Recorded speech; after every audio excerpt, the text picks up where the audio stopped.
Salvador Esqueloto, arquitecto, fue decano de la Facultad de Arquitectura y en las distintas intendencias de Montevideo se desempeñó como director general de Planeamiento Urbano, director general de Planificación, fue también asesor del exintendente Mariano Arana, además fue director nacional de Ordenamiento Territorial y director nacional de Vivienda en el ex Ministerio de Vivienda, Ordenamiento Territorial y Medio Ambiente, y lo comentábamos el fin de semana, su sector, la vertiente artiguista, propuso su nombre como candidato a la Intendencia Capitalina y ya lo tenemos por aquí en el estudio de M24.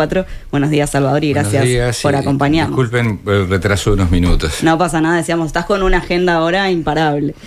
Ha sido intenso desde el domingo hasta hoy y sigue. Y sigue. Salvador, para arrancar, obviamente la pregunta que surge es ¿por qué te gusta esta idea de afrontar este desafío? Bueno, qué linda pregunta, porque la verdad que me gusta. La política departamental siempre me pareció ¿cómo puedo decir? Algo que la izquierda, pero también la derecha, tenía como en un segundo plano, ¿no? Es decir, si bien esto cambió, sobre todo a partir de la irrupción de Tabaré en el año 89, ¿no? Y la victoria en Montevideo, también se lo llegó a considerar como, bueno, esto es un escalón para que finalmente el Frente algún día llegue al gobierno nacional, y efectivamente llegó, ¿no? Pero a mí me tocó acompañar a Tabaré en aquella etapa, en la campaña del 89, que fue una campaña preciosa, en todo el trabajo previo de elaboración de las bases programáticas para Montevideo, el documento número 6, que recordarán muchos frente amplistas, y después en las diferentes gestiones, y decir, bueno, acá hay algo que es una prioridad. Es decir, no es lo que queda después que nos ocupamos de los problemas importantes, ¿no? De la macroeconomía, de la infraestructura, de, no sé, la energía.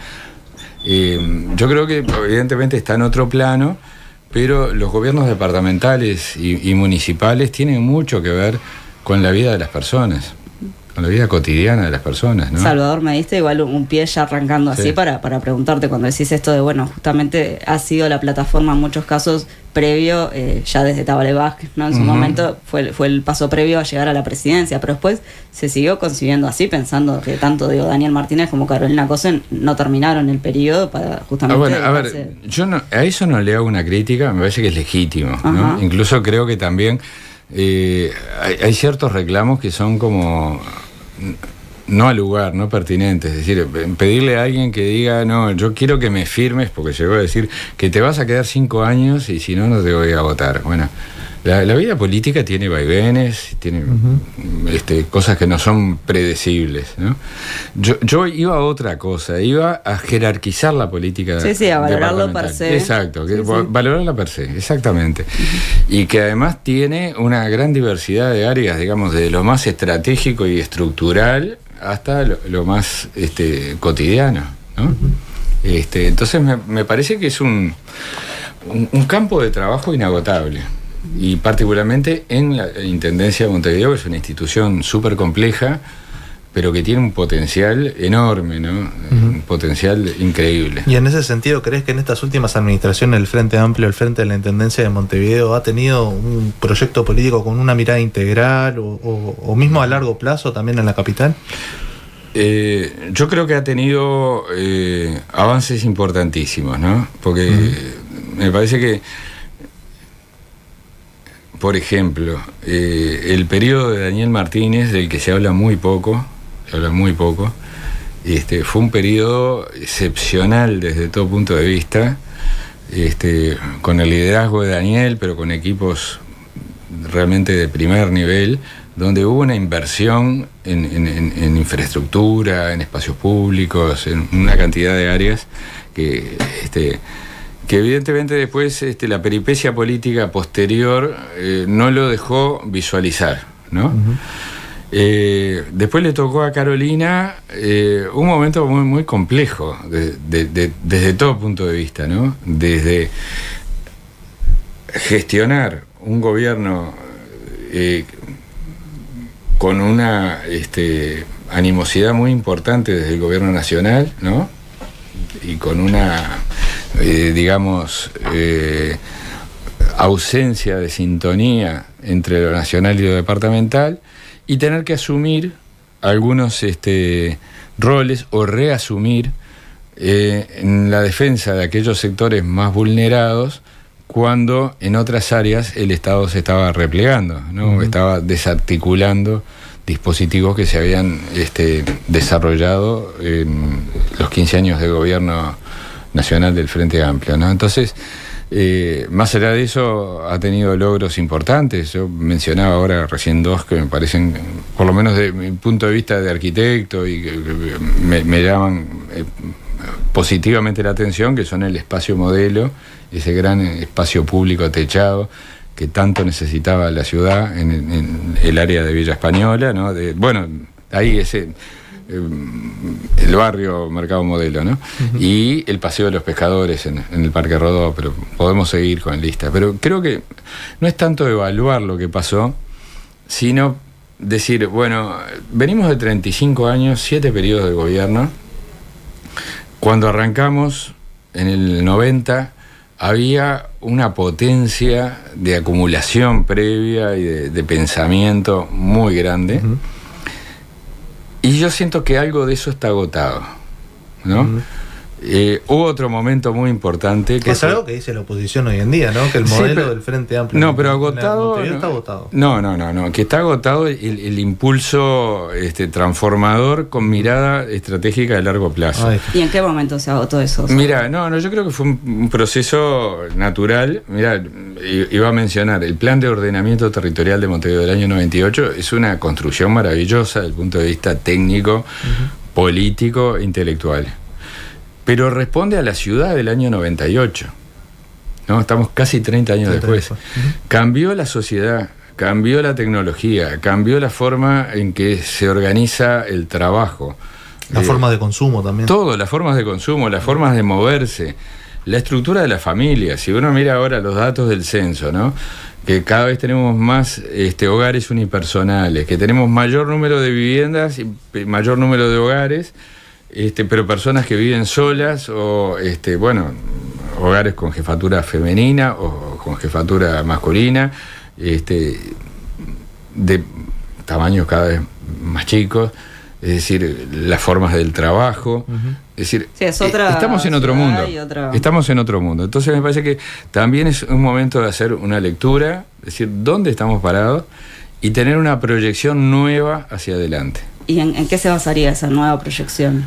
Y bueno, justamente en estos datos de la sociedad uruguaya y también en las aspiraciones de los montevideanos, ¿no? Que yo creo que está bueno cuando me preguntan en estos días, bueno, sí, hay algunos datos que surgen de mediciones de opinión pública, críticos. Recién venía a hablar eso en otro programa, no vamos a mencionar la competencia, pero yo también le quitaba un poco de dramatismo, decir, bueno, sí, hay datos negativos. No es la primera vez que se registran datos negativos, ¿no? De todas maneras, Salvador, pensando justamente, porque ahora decías, bueno, esta administración de Carolina Cose, por políticas nacionales que que disminuyeron y demás, se apuntó también a otras políticas sociales, pero bueno, es verdad que la base también de la Intendencia ha sido el transporte, la basura. ¿Hay alguna autocrítica en ese sentido? Yo creo que sí, la autocrítica, la necesaria. Tampoco creo que es un buen criterio de trabajo refocilarnos en la autocrítica, ¿no? Cuando al frente se le exigió una cosa muy graciosa, ¿no? Cuando a veces en la izquierda nosotros hacemos el chiste, te voy a hacer la autocrítica, ¿no? Que por lo menos algunas generaciones atrás eso tenía hasta una connotación un poco dramática. Al frente se le exigió en 2019-2020 que se hiciera la autocrítica. Y yo creo que nosotros como que nos compramos eso, hasta incluso el congreso que el Frente realizó, en la jerga interna lo llamamos el Congreso de la Autocrítica. ¿A partir de cuando alguien pierde una elección, le es obligatorio hacer una autocrítica? Porque uno puede perder una elección por múltiples. ¿Pero no era necesario? No, que fuera necesario, seguro. Pero yo creo que acá siempre hay que tener un examen crítico de lo que uno está haciendo de la realidad y de lo que quiere hacer, ¿no? Si querés, no conformista. Podemos sacar la palabra autocrítica, pero claro. hay debes en la hay capital debes. con el tema transporte y gestión de residuos. Claro, sí, por supuesto. Y hay tareas pendientes y hay cuestiones que son batallas ganadas, que se ganan un día y se pierden el día siguiente. Entonces, nunca un logro es para toda la vida. ¿Cómo crees que se debería repensar este nuevo esquema de gestión de residuos, teniendo en cuenta, bueno, es uno de los temas principales hoy en día de los ciudadanos, ¿no? Uh-huh. Sí, yo creo que ahí hay como varios planos, ¿no? Porque se habla mucho de la recolección y quizás esa mirada tiene que ver con la mirada del habitante o del usuario de las zonas más formales de la ciudad, uh-huh. ¿no? De los municipios o de los barrios del área central y del área intermedia, ¿no? Centro, Ciudad Vieja, Cordón, Parque Rodó, Goes, uh-huh. La Unión, Positos. Pero tenemos problemáticas importantes y también en algunos casos más agudas en los barrios periféricos, ¿no? ¿Por dónde van esas problemáticas? Y porque hay una economía informal, ¿no? Porque hay una recuperación, digamos, de material para reciclar, pero dentro de un contexto no regulado, informal, y donde también hay mucho de aporte de actividades económicas que no cumplen con los estándares que desde el punto de vista sanitario, desde el punto de vista de la regulación, se deben cumplir, ¿no? Entonces, creo que esto tiene que tener una mirada integral. No puede ser solo que miremos, por más que es un problema, y es un problema grave, el contenedor que tenemos en nuestra cuadra, uh-huh. y cómo viene alguien que hurga y reparte la basura en su entorno. Esa es una parte del problema. En ese sentido me pareció muy interesante el sábado pasado, precisamente Verónica Piñeiro publicó un artículo en La Diaria, si bien no avanza en la propuesta, en la descripción de la situación es muy clara y dice, bueno, esto no es un problema logístico. Yo le agrego, no es un problema logístico ni de ingeniería, no es uh-huh. cómo voy a levantar los contenedores, no es cómo voy a diseñar los circuitos, ni qué camiones voy a usar, sino que además de eso, hay problemas sociales profundos y hay problemas culturales. Y los culturales tienen que ver también con el comportamiento de nosotros, los uh-huh. ciudadanos, ¿no? Entonces, si abordamos una estrategia, tiene que ser esta estrategia multidimensional, ¿no?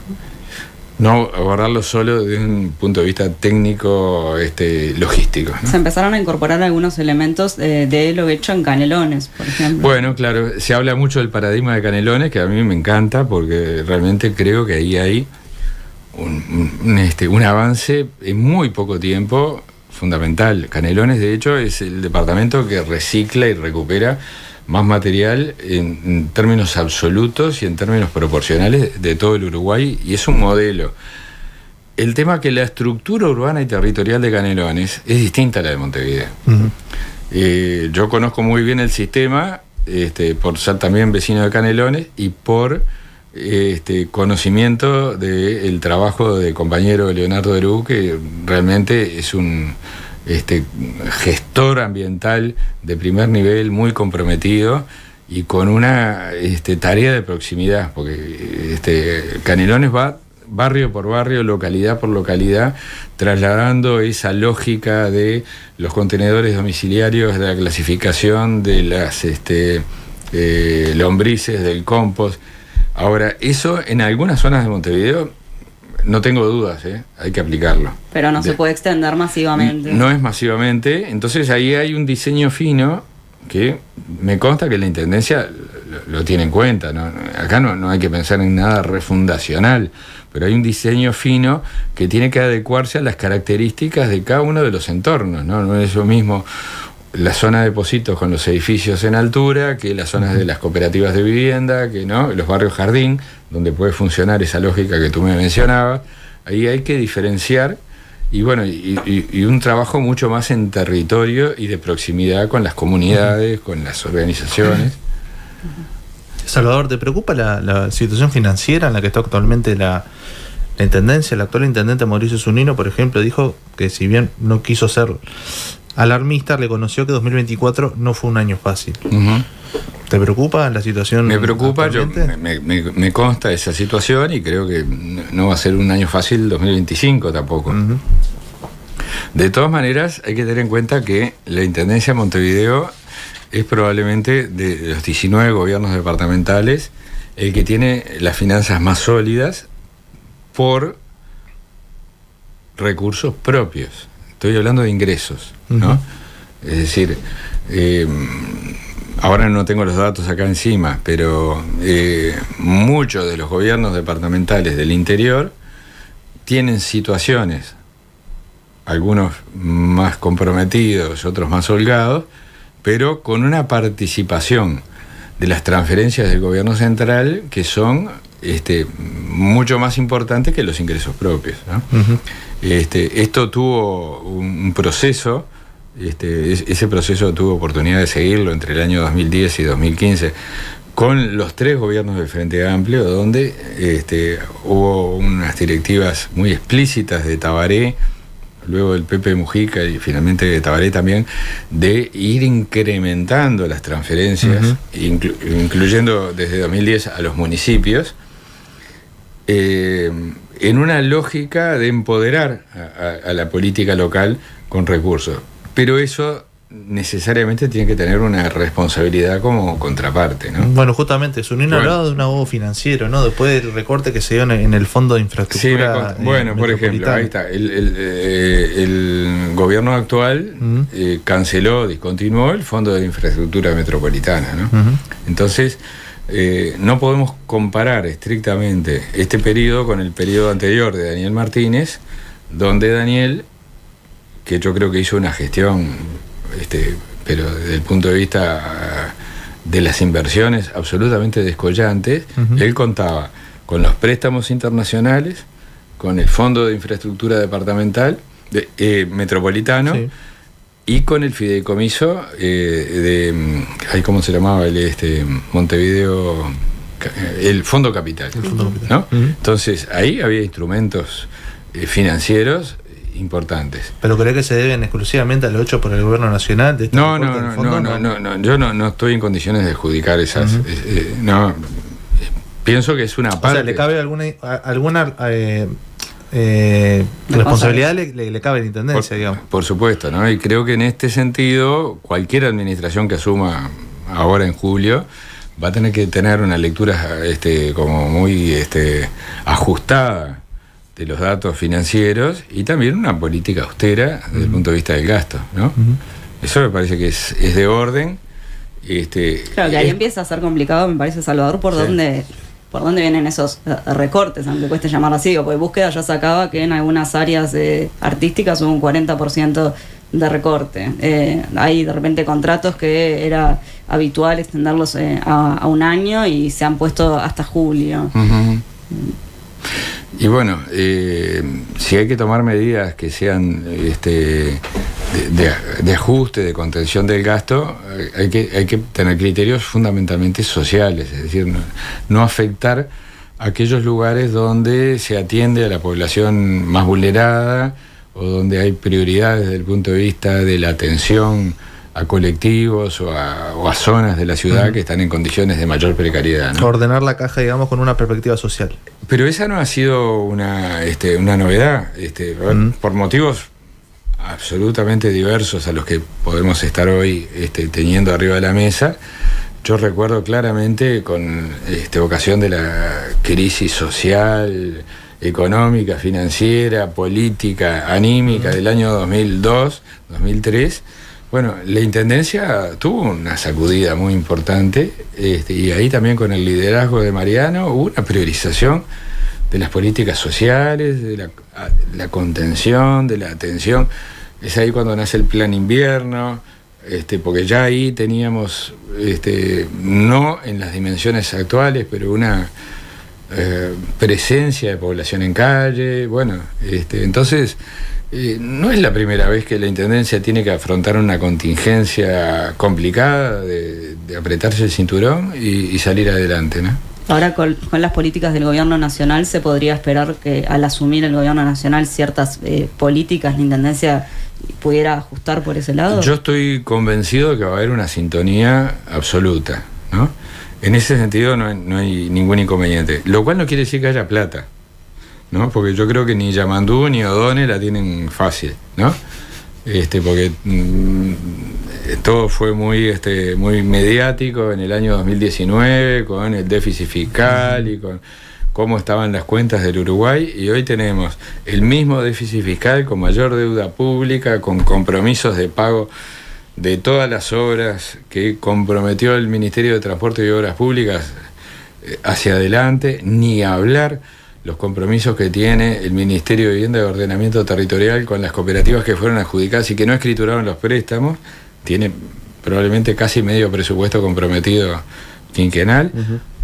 O sea, la entrega del gobierno no ha sido una entrega como la que dejó el Frente Amplio en el 2019. Pero no nos quejamos de eso. Ahora, más allá de si hay o no recursos, lo que seguro es sintonía va a haber.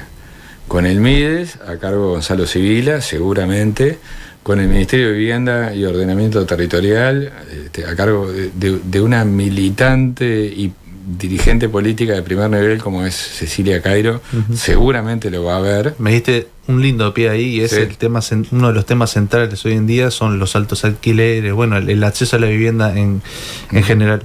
¿Hay debes allí por parte de la gestión de la Intendencia de Montevideo en este marco?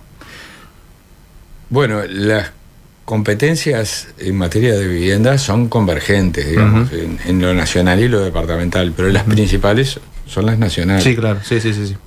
Yo creo que es conveniente, que es necesario que la Intendencia tenga sus políticas y que incluso le demande al gobierno algunas acciones innovadoras, ¿no? Este periodo, ya que estamos hablando del periodo 2020-2025, una de las cosas más terribles que pasó, lo hablamos en algún programa que ustedes me invitaron, fue cuando en 2020, 2021, 2022 separaron los convenios y los proyectos que tenía el Ministerio con las intendencias, y particularmente con Montevideo, ¿no? Eso fue dramático, se perdieron 2 años y medio o 3, ¿no? Yo lo que sé que esto no va a pasar ahora, ¿no?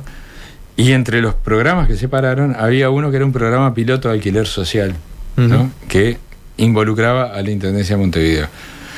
Nos vamos a tener que sentar con Cecilia y decir, bueno, ¿cómo levantamos de vuelta esta propuesta, ¿no? Y así como te digo, el MIDES, el Ministerio de Vivienda, el Ministerio de Transporte y Obras Públicas es fundamental.